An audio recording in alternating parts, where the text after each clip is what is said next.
in the four Gospels that we have, Matthew, Mark, Luke, and John, the three first, Matthew, Mark, and Luke, have much of the same information in them. It's not that, Luke does have a lot of stuff that the others don't have, and Matthew has a lot of stuff that the others don't have. Mark has a little that the others don't have. But in general, Matthew, Mark, and Luke follow the same outline, in general, approximately. John, on the other hand, is way off on his own. Practically everything that he talks about, you cannot find. You don't find it in the other three Gospels, and it's wonderful to put them all together and have a much fuller picture of the ministry of Christ. Now, even though they all, of course, end with the death and resurrection of Christ, the ministry of Christ is, they tell us different events. So here's my question for the day. What is the only miracle it's not coming out. What is the only miracle that is given in all four Gospels? There's only one. Does anyone know? Think about it. It's likely, I'm not sure, but it's the loaves and the fish. Yes, it is. Thank you very much. The miracle of the feeding of the 5,000, where Christ multiplies the loaves and the fish. That is mentioned in all four Gospels. It's the only miracle that's mentioned in all four Gospels. And that's what we're going to be looking at today in Luke 9. But the thing is, because it's mentioned in all four Gospels, there's a lot of information that we have about it. And Matthew, Mark, and Luke all give us a rather small account. It's not that much that they say. John, on the other hand, who doesn't give you little snippets. John, when he talks about something, he'll talk about it. So in John, it's an entire chapter of like 71 verses that is based upon that miracle. And then he tells us, then he applies it and explains what happened afterwards. Matthew, Mark, and Luke, they kind of give you the facts and leave it at that. John really gets into it and explains how people reacted to it and what happened the next day and so forth. So we're going to be going through Luke, but we're also going to go to John to see what happened after the miracle occurred. All right? Now, so we're in Luke 9, and as always, a bit of background. What's been going on? This is about 2.5 years into Jesus' ministry. He started off his ministry in Judea, then he went up into Galilee, where he has been for about 1.5 years now. This is towards the end of his Galilean ministry. Last week we saw what he did is he sent out his 12 disciples and gave them power and authority over sicknesses and demons, and he sent them out to preach the kingdom of God. And so now he had 13 people, Christ and his 12 disciples, all over Galilee preaching the gospel. And this does not go unnoticed. Let's start in Luke 9 and verse 7. It says, "Now Herod the Tetrarch heard of all that was done by him, and he was perplexed, because it was said by some that John had risen from the dead." What's going on here? This is Herod the Tetrarch. He's often called Herod the King, but the reason he's called the Tetrarch is because the land was divided into like 4 areas, and he was one of them. And he is the same person who back in chapter 3 arrested John the Baptist.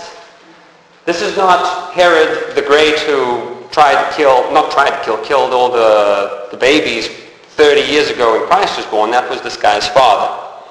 Okay? So here you have, they're all a bunch of wonderful people.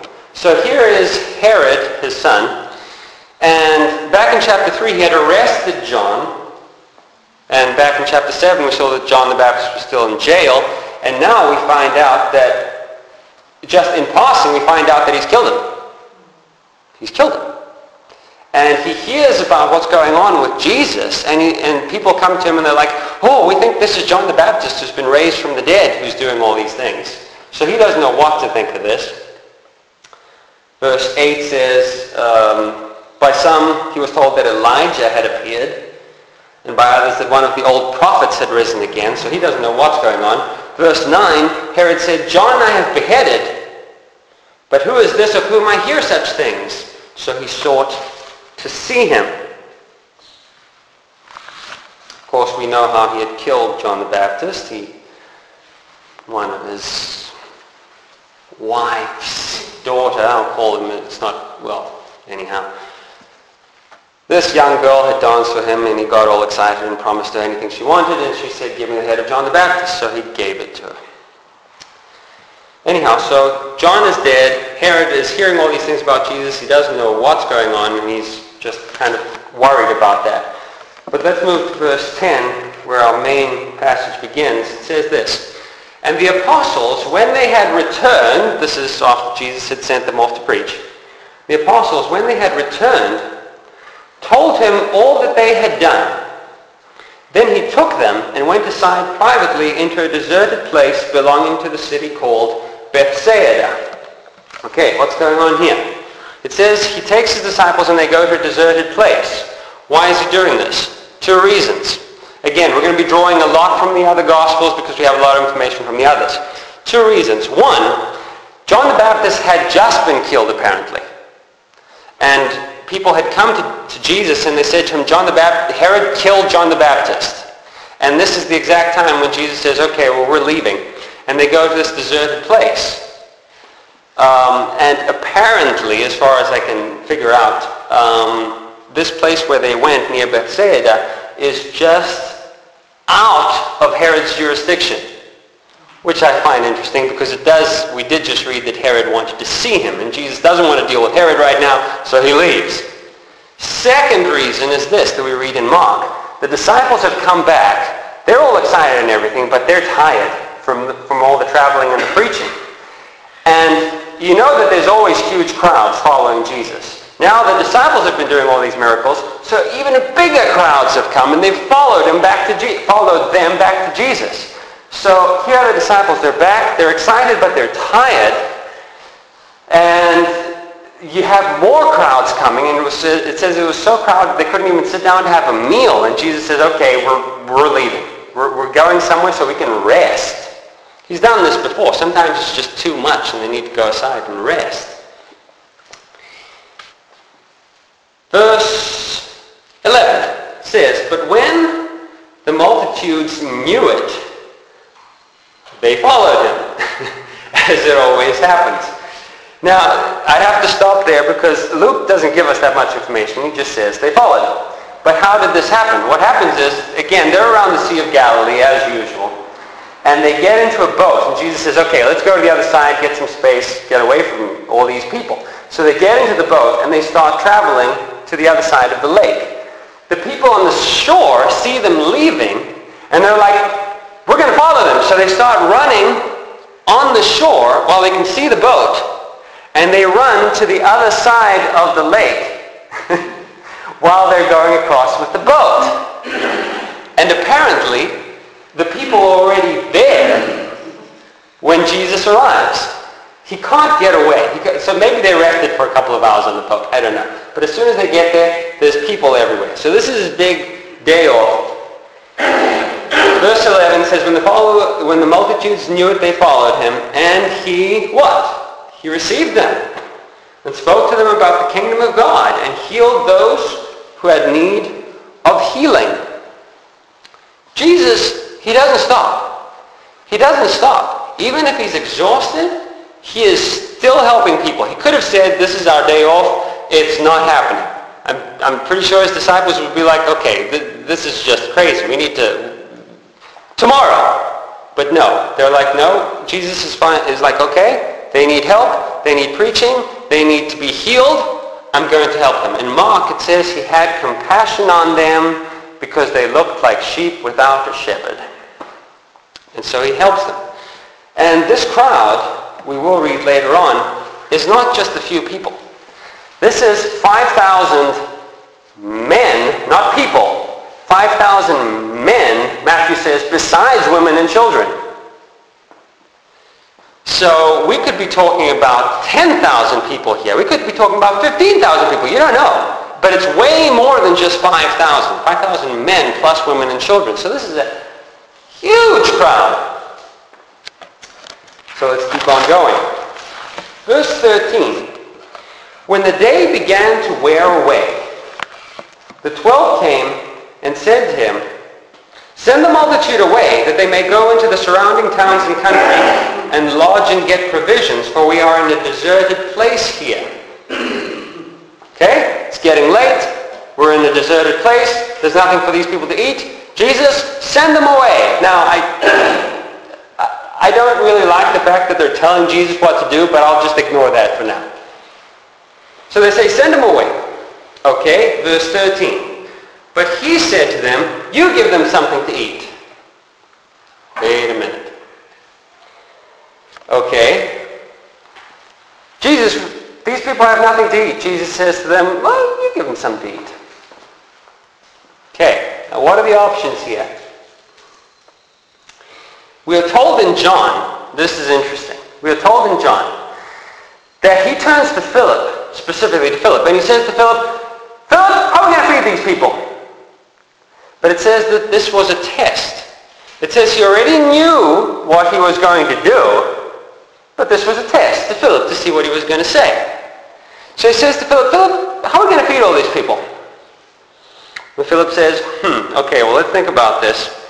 He gets out, I need to use the board, so here you go. Philip gets out his pen, and he's like, well, I think we've got about 200 denarii. A denarius was pretty much a day's wage, how much you'd make in a day. So he's like, okay, we've got about 200 denarii, and if one denarius could get to, say, 3 meals for a day, okay, that would be times 3, so we've got 600 meals that we could give these people. That's not going to work. Okay, what if everyone has half a meal? We'll do it times 2. That's not going to work. That's not enough food. Maybe everyone has a quarter of a meal. How's that? That's 2,400? No. So it turns to Jesus and it's like, nope, don't have enough money, can't do it. Test failed. That was not where Jesus was going at all. Andrew shows up and he says, "I've got this boy here who's got 5 loaves of bread and 2 fish." And you're like, all right, Andrew. This is a man with a plan. He's got something on his mind now. Tell us, Andrew, what should we do? And Andrew says, "But 5 loaves and 2 fish can't feed all these people. So no, it can't be done." Test failed by Andrew also. In fact, all the disciples failed. They all come to him at the end of the day and they say, "Send them away. We cannot feed them. It cannot happen. We do not have enough food." Now you may ask, come on, Nico, what were they supposed to say? I mean, how are you supposed to pass this test? I don't know. Say something around, Lord, to us it's impossible, but to you everything is possible. God fed all these thousands of Israelites with manna in the desert. Elijah fed this lady and her son, created food, God created food through him. And, surely Jesus, there's something you can do. But the disciples will say, no, can't be done. We don't have enough food. We don't have enough money.